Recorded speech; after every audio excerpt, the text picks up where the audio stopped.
भाई का सोनरा के दुकान पे फरमाइश हो रही है। विजय जी चले गए फरमाइश करते करते, राघव भैया जंदा वाले चले गए फरमाइश करते करते। अंकुर और सोनू दोनों है, सोनरा मतलब सोना का दुकान है उसका।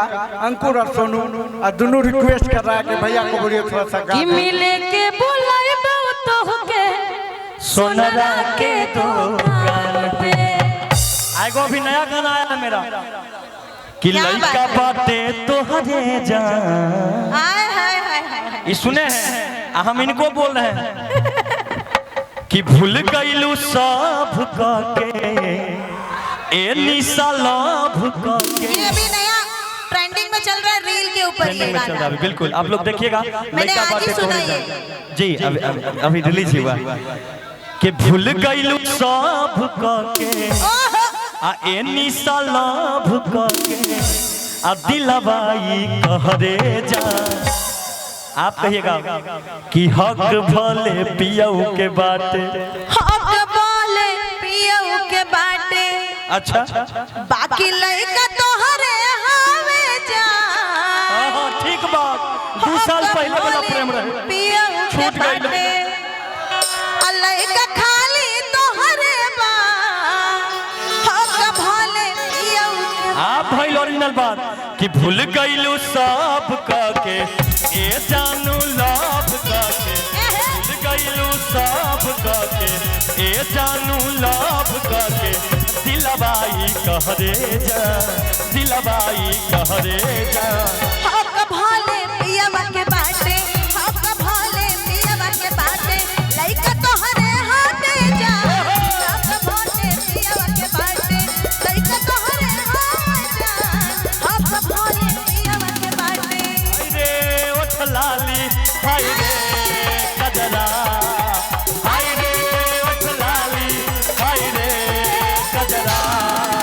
जान मारे तोहरा झगड़ा ए गरी, कहियो तू करबई बुमार झगड़ा ए।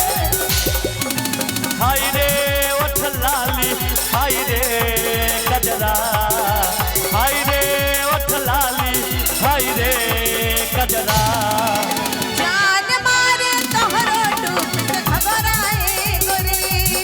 कहियो तू करबई बुमार झगड़ा ए गोरी। हक भले पियऊ के बाटे लइका बाटे तोहरे जा, हक भले पियऊ के बाटे लइका बाटे तोहरे जा, हक भले।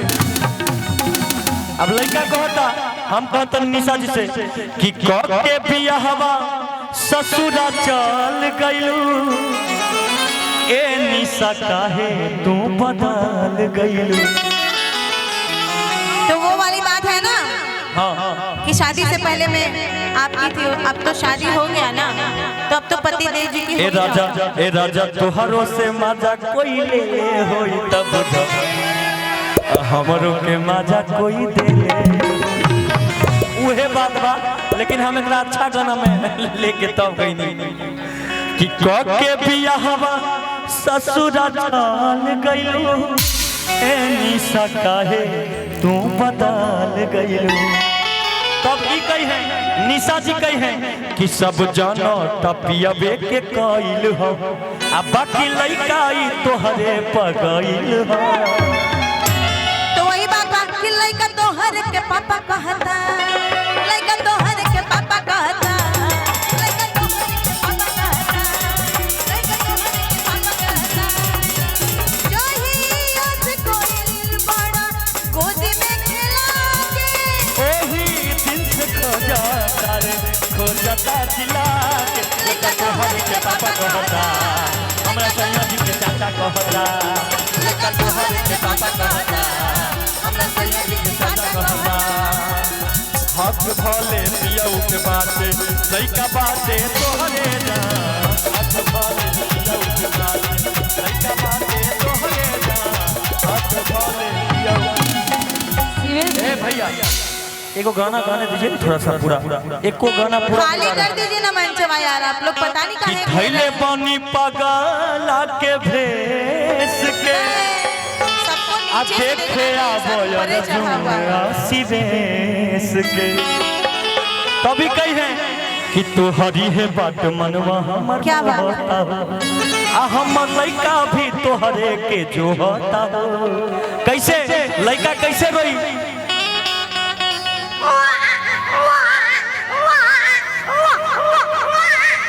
ऐसा ही कि लइका जवन भइल बा तोरे पगइल बा कि मुहवा तोरे से मिलत यार हो खिलवाड़ ई तार कइला कि मुहवा तोरे से मिलत यार हो खिलवाड़ ई तोहार कइला लइका जवन भइल बा तोरे पगइल बा लइका जवन भइल बा तोरे पगइल बा कि मुहवा तोरे से मिलत यार हो खिलवाड़ी तोहार कइल बा मुहवा तोरे से मिलत यार हो खिलवाड़ी। हेलो तो लइका कहता कि हिम्मत अब गईनी हारी आ छाती पर मुक्का मारी आ दिनों रात लहरे जा।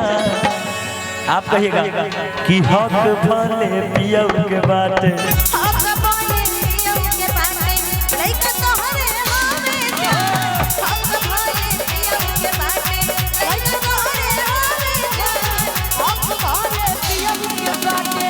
भूल गईलू सब करके ए जानू लाभ करके भूल गईलू सब करके ए जानू लाभ करके दिलवाई कहरे जा दिलवाई कहरे जा।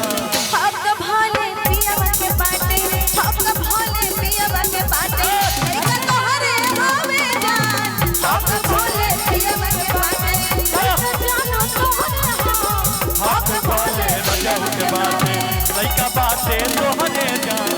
हक भले पियौ के बाटे लइका तोहरे हवे जा हक भले पियौ के बाटे।